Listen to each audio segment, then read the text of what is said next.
Adviser to chief minister on finance हूँ। तो ये जो एनएफसी के इजलास होता है, इसमें तमाम सूबों के वज़ीर ख़ज़ाना और वफाकी वज़ीर ख़ज़ाना और हर सूबे से एक जो है वो होता है एनएफसी मेंबर होता है। तो इस वक़्त मिनिस्टर ऑफ इंचार्ज जो है फाइनेंस जो है वो चीफ मिनिस्टर है। तो असूली तौर पे चीफ मिनिस्टर जो है उसके इनवाइटी हैं, लेकिन चीफ मिनिस्टर अपनी मावनत के लिए या मुझे नॉमिनेट कर सकते हैं और वो वफाक को दरख्वास्त भेजेंगे, जैसे मैं पहले भी माजी में भी मीटिंग्स में ऐसे जाता था, तो फिर उसके बाद मैं उसमें शिरकत कर सकता हूँ। वरना क्या वजीर आला फिर शिरकत करेंगे? आपका वजीर खजाना तो है ही नहीं।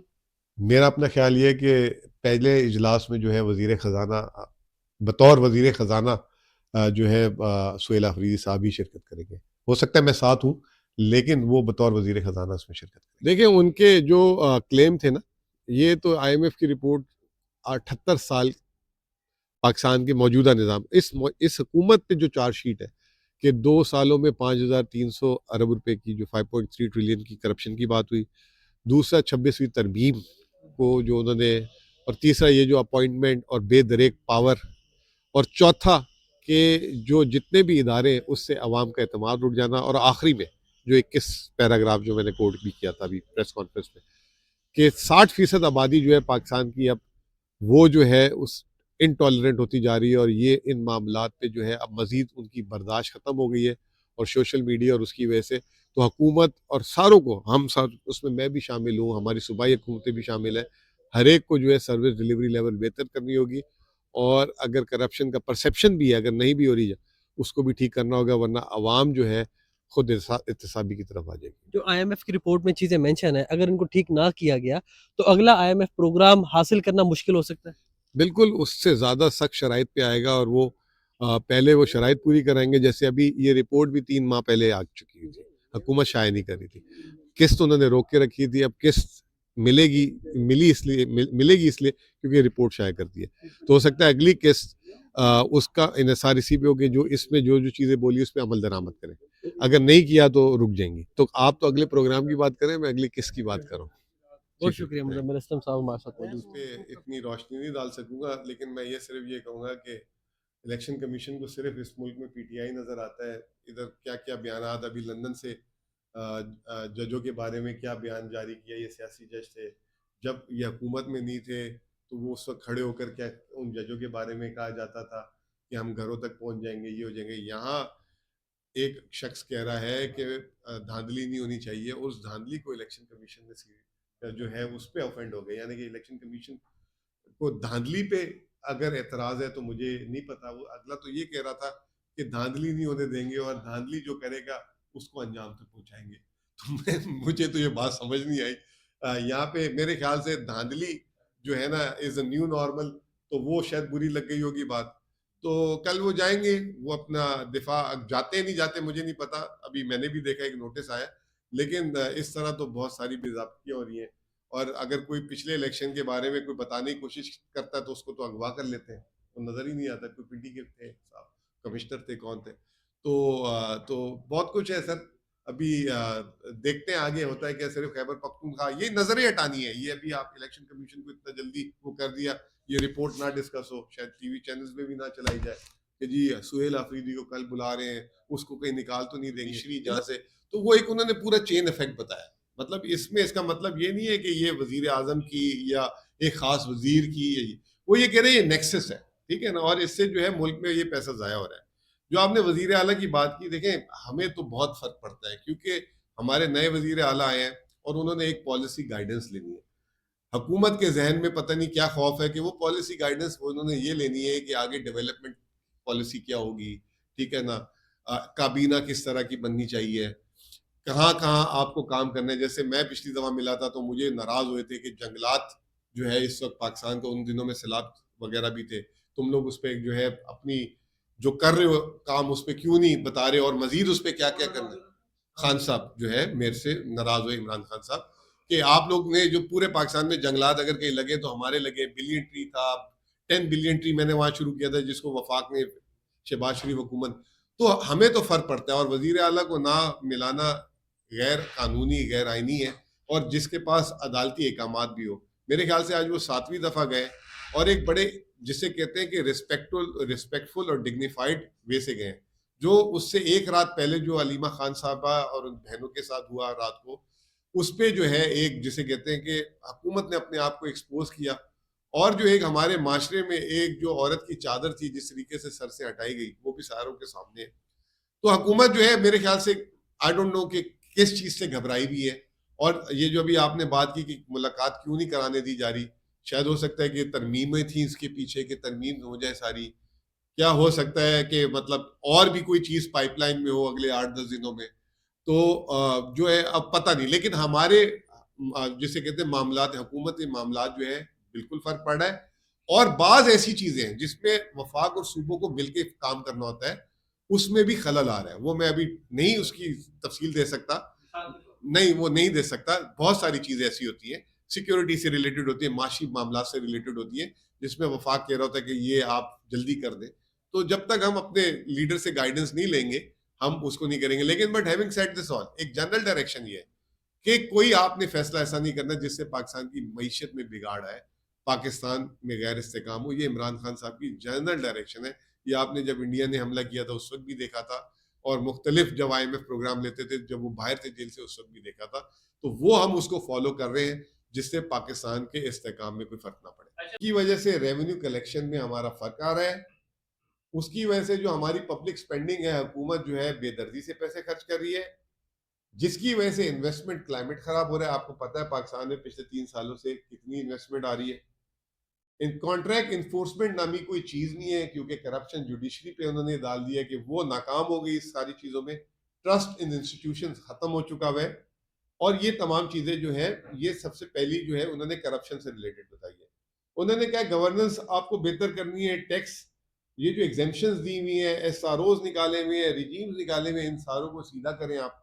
और ये जो एडहॉक आप जो है रातों रात कोई आता है किसी बड़े के पास, तो वो उससे जो ऐलान हो जाता है, फिर अगले दिन वो कानून साजी होकर पास हो जाता है। वो सिर्फ ये कह रहे हैं कि जो टैक्स से आप जो एक्सपेंडिचर जो आपने एग्जेम्पशन दी हुई 4.6% बचा सकते हैं। फिर उसके अलावा उन्होंने कहा है कि ये FBR है, इनके लोगों के पास आपने बहुत ज्यादा इकोनॉमी दी हुई है, पुअर इंटरनल कंट्रोल्स है इसके, वीक HR सिस्टम है, यानी कि इनकी बहुत ही HR सिस्टम खराब है, इंटेग्रिटी के सिग्निफिकेंट इश्यूज हैं, और इनकी डाटा कलेक्शन और वीक डाटा, उस पर ये जो पिछले दिनों आपको याद होगा एक इन्होंने बात की थी कि FBR का सॉरी स्टेट बैंक का दरामदात का डाटा और जो PBS का है डाटा, वो उसमें बहुत बड़ा फर्क आ गया, $21 अरब का, जिसको अभी तक हुकूमत निकाली और IMF भी। फिर उसके बाद ये कह रहे हैं कि करप्शन होती कहाँ से, ये वीक बजट जो हम बनाते हैं, ये बजट बनाने का जो प्रोसेस है उसके अंदर से करप्शन शुरू होती है। फिर सप्लीमेंट्री ग्रांट हर रोज, अब कल भी ECC थी, उसमें सप्लीमेंट्री ग्रांट हर रोज हम देते रहते हैं। फिर ये एहसन इकबाल साहब के लिए जो है, वो ये कह रहे हैं कि पाकिस्तान में जो है ये जो PSDP होती है, ये जो है इसके भी फ्रेगमेंटेड पॉलिटिकल अप्रूवल होते हैं, यानी स्कीमें देना, उल्टे मतलब अपनी मशहूरी के लिए काम करना। आजकल तो ये टोपी जो है पंजाब हुकूमत ने पहनी हुई है, तो उसको उन्होंने बात की है। फिर उन्होंने पाकिस्तान के जो कर्जे की मैनेजमेंट है उस पर भी सवाल उठाए हैं बहुत ज्यादा। एक और उन्होंने बात की है कि पाकिस्तान ओवर रेगुलेटेड है। ये ओवर रेगुलेटेड का मतलब ये कि हर चीज पे कानून साजी, हर चीज पे कानून, चाहे टैक्स की हो, इसको आप कम करें और इसको जो है बेहतर करें। ओवरलैपिंग एजेंसीज हैं, एक ही काम करने के जो है ना, एजेंसीज के ऊपर एजेंसीज के ऊपर एजेंसीज।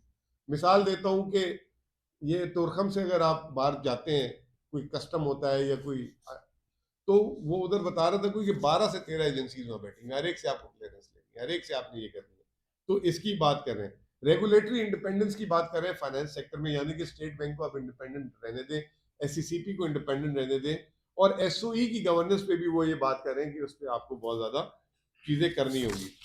बस आखिरी एक आध दो बातें, वो ये कह रहे हैं कि हैवी रिलायंस, उन्होंने एंटी करप्शन के बारे में क्या, हैवी रिलायंस और NAB widely seen as politicised, ये उन्होंने बात की है।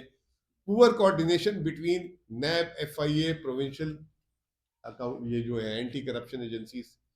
और उसके बाद एसेट डिक्लेरेशन पे बात की। अब उन्होंने ये कहा है कि जो एक तो हमारे आपके एसेट डिक्लेरेशन है उस पर भी ट्रांसपेरेंसी नहीं है, जिसके पास बेचारे के जो हाथ चढ़ जाए उसके तो 10 लाख तुम्हारे पास कैसे आ गए, उसका जो है पीछा नहीं छोड़ा जाता। और जिस कई हो के अरबों रुपए हो, बड़ी बड़ी चीजें चला रहे हैं, मकान ले रहे हैं, पूछा नहीं जा रहा।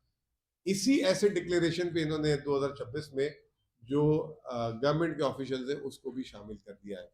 लेकिन आपको पता होगा कि उसमें भी सिविल सर्वेंट्स को तो शामिल कर दिया है, लेकिन मेरे ख्याल से जजेस और ये जो है सिक्योरिटी एजेंसीज पे अभी भी इम्प्लीमेंटेबल नहीं है। और उसकी वजूहात क्या है? Excessive state presence, weak institutions, elite capture जिसकी बात की गई, poor transparency, fragmented accountability and judicial inefficiencies. तो ये जो चार्जशीट है, इस पे मैं आप लोगों से ये कहूंगा कि हुकूमत जो है फौरी तौर पे ये जो 5,300 अरब की बात की जा रही है और ये जो 26वीं तरमीम पे बात की जा रही है और ये जो जुडिशियल सिस्टम पे बात की जा रही है और ये जो पाकिस्तान की जितनी भी एंटी करप्शन एजेंसीज की बात की जा रही है और उसके ऊपर कि ये जो है यहाँ पे अपॉइंटमेंट जो है वो मेरिट पे नहीं होती, ये तमाम चीजें की जा रही हैं। इसको जो है इस पे वजाहत भी चाहिए और हुकूमत इस पे बाकायदा जो है आके बात करे।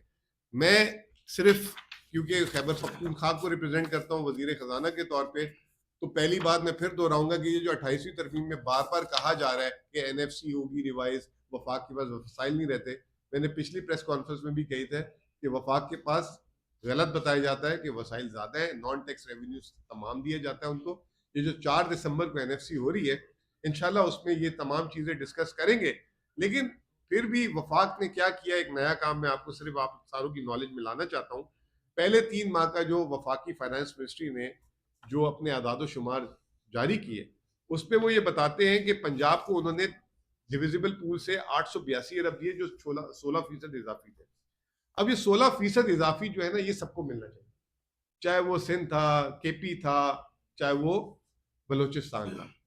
इन्होंने सिंध को 441 अरब जारी किए और 13% हुए वो दिए। केपी को 287 अरब और 12% जारी किए और बलूचिस्तान को सिर्फ 5% इजाफी जारी किए। तो हम ये देख रहे हैं कि वफाक यहाँ पे भी जो है वो लाडलापन पंजाब का, और फिर उसको जो है दिखाया जाता है कि जी वहां पे प्रोजेक्ट्स दूसरे सूबों से ज्यादा हो रहे हैं।